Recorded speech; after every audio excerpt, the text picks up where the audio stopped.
This is the width, this is the length, and it is in divine proportion. Where else can we find? This is where your assignment is. Also in music. Music at the time of Mozart consists of exposition of the theme and the development. So when you make music, exposition of the theme, it's measured by, what do you call that? Measures? Yeah, measures. And you expose the theme. So like what we did here, this is the theme of our lecture, no? So exposition of the theme, and then the entire lecture will be the development of the theme. So what is longer there? The development of the theme. A is to B, the shorter. And beautiful music is B, the development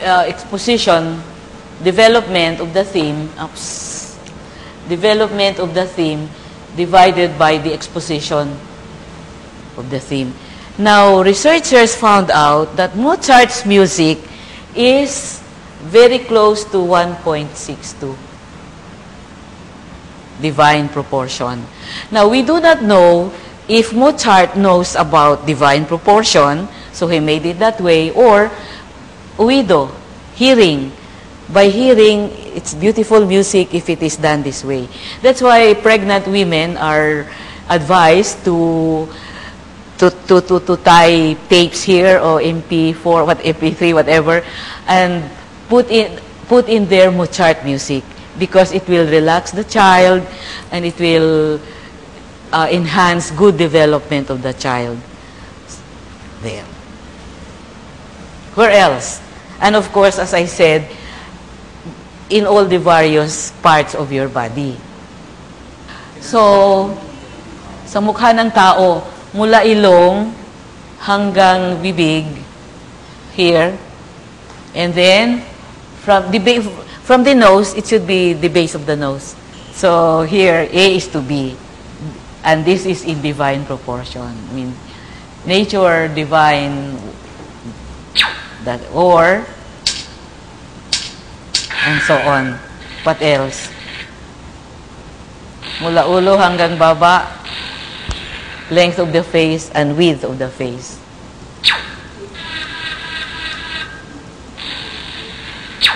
Ayan. So, ito yung So, dapat 1.62 rin. So, the length divided by this width is in divine is in 1.62. So, if it's not, babawi. So, there are many parts, no? Ano pa? What else? Mata, bibig. So, bibig, maybe here, middle. Tapos, when you get that measurement,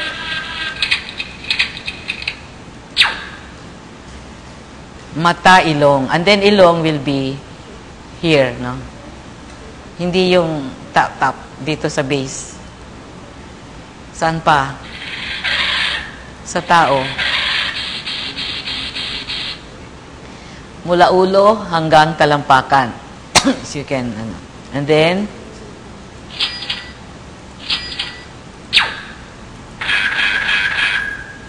mula baywang hanggang talampakan. Yuyuko kang ganon, kung saan tutupi yung ano mo, nandoon ang baywang mo, doon mo nasukatin. Mula ulo, talampakan, mula baywang, talampakan. So, kahit nasa height ng tao, makikita lang, no? Makikita mo kung divine proportion na siya. Okay.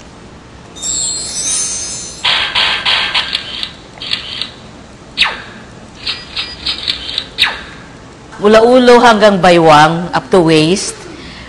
Mula ulo here, up to dibdib. Mula balikat hanggang daliri. Mula siko hanggang daliri. Because the entire is to this longer. What is longer? From the shoulder to the elbow, or from the elbow to the fingertips? Elbow to the fingertips. Okay. So, if you want to consider again elbow to fingertips and then shoulder to elbow, what should be in the numerator? The longer should, no, this one to here, and then this one to here. From elbow to fingertips is longer. Is to shoulder to elbow. That again is in divine proportion.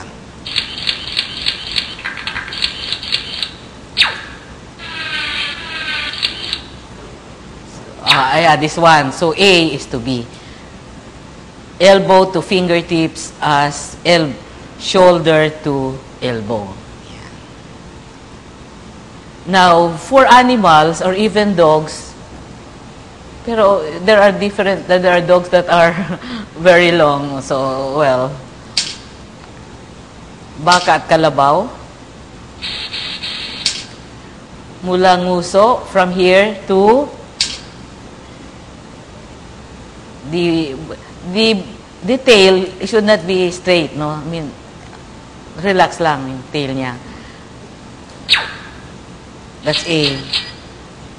Mula leeg hanggang buntot. Yan. It should, well, this doesn't look like it is in divine proportion. Maybe the leg should be somewhere here. Okay. Marami pang iba, Oh, starfish. I already know how to upload things, no, but I still stick to this star. Just to show you that this is the perfect star, really. The starfish will be just approximating this. And it says that A is to B, distansya ng alternate spikes, so that is longer. This, laktawan yan, escape this, so this, alternate this, and this is to this, is in divine proportion. There. There. Alternate spikes divided by adjacent spikes in divine proportion. Okay, so you are supposed to measure your own body, no? Your own. Not every part, really. Just what we have here. Subalit kung sa ating pagsusukat, lumabas tayong kulang o sobra sa 1.65, huwag tayong mabahala. Babawi tayo sa iba, gaya ng paano? Palangiti, maalalahanin, mapag-aruga, maaralin, studios, at lahat ng mga katangiang nakalista sa UP Village. Matahimik, madasalin, at iba pa. Kung mayroon tayo niyan, so if our measurements fall short or excess of 1.6, so it's okay, you can make up by being madasalin, prayerful. What else? Mapag-aruga, caring, oh, that's my name.